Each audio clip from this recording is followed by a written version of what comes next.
এলাকার স্কুল ও স্বাস্থ্য কেন্দ্রে যাওয়ার একমাত্র সংকীর্ণ রাস্তা দুই ধারে দীর্ঘদিনের দাবি মেনে গার্ড ওয়াল্ড হয়নি এখনো। এবার এই গার্ড ওয়াল্ডের দাবিতে রাস্তা অবরোধ করে বিক্ষোভ দেখালো স্কুলের পড়ুয়া সহ এলাকার সকল রাজনৈতিক দলের নেতা কর্মীরা।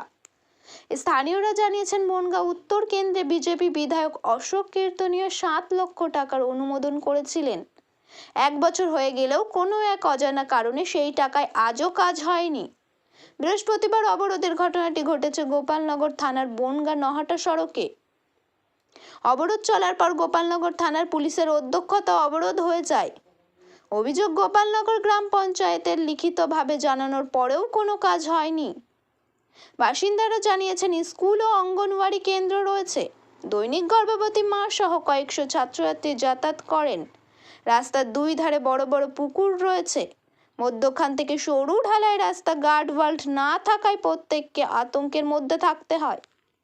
এরপরে স্থানীয় বাসিন্দারা রাস্তা অবরোধ করে বিক্ষোভ দেখায়। নিয়মিত দুর্ঘটনা ঘটে। বুধবার যাওয়ার পথে এক মহিলা তার বাচ্চা নিয়ে রাস্তা থেকে পড়ে গিয়ে দুর্ঘটনার কবলে পড়ে। তাদের বক্তব্য, গার্ড ওয়াল্ড না হলে বৃহত্তম আন্দোলন হবে। এই যে রাস্তার এত বড় সমস্যা, আপনি তো এলাকার জনপ্রতিনিধি, কি বলবেন? আমি এই ব্যাপারে সহমত আপনার সঙ্গে। এই সমস্যা দীর্ঘদিনেরই, কিন্তু যেহেতু আমি এখন জনপ্রতিনিধি হিসাবে এখন সে ব্যাপারটা অন্যভাবে দৃষ্টিগোচর হলো।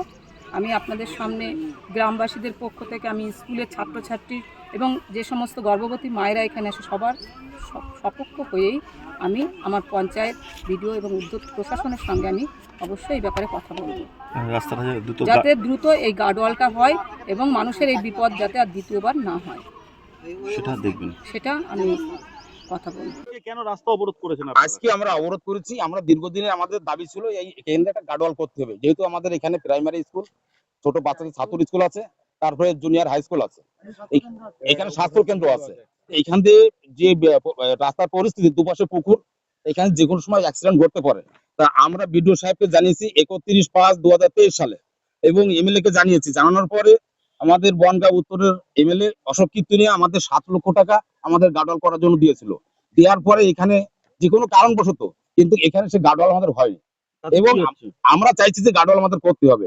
দিকে হাত ধরে নিয়ে যায়, এরপরেও আমরা অ্যাক্সিডেন্ট থেকে বাঁচাতে পারছি না। আমরা বিডিও অফিসে, পঞ্চায়েতে আমরা দৌড়দৌড়ি করেছি, কিন্তু মাননীয় এখানকার এমএলএ যে অশোক কীর্তনীয়, কোন পঞ্চায়েত? এটা গোপালনগর 1 নম্বর জিপি, কিন্তু এটা শুনেছিলাম যে তাতে অ্যালটমেন্ট হয়েছিল। তারপরে পঞ্চায়েত সমিতি থেকে যে কোনো কারণবশত নাকি সেটা কোনো কারণে অদৃশ্য একটা হাতে 7 লাখ টাকা অদৃশ্য কোনো কারণে হয়তো সেই কাজটা বন্ধ হয়ে যায়।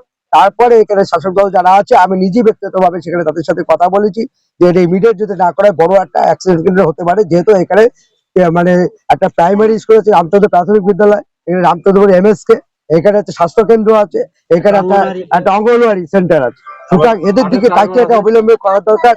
কিন্তু আপনারা কতক্ষণ অবরোধ করেছেন? আমরা 40 মিনিট এখানে। কারা কারা ছিল এখানে? গ্রামবাসীরা, সব ছাত্রছাত্রীরা ছিল, স্কুল টিচাররা ছিল, স্কুলের টিচার থেকে শুরু করে ছাত্রছাত্রী থেকে শুরু করে পুলিশ এসেছিল। এসে তারা কথা বলেছে, তা আমরা আশ্বাস দিয়েছি যে ওরাও কথা বলবে উপরে। আপনারাও বলুন, আমাদের সাথে ডেকেছে থানাতে, আমরাও সেখানে গিয়ে কথা বলবো যে এটা কোন পদ্ধতিতে ইমিডিয়েটলি সলভ করা যায়।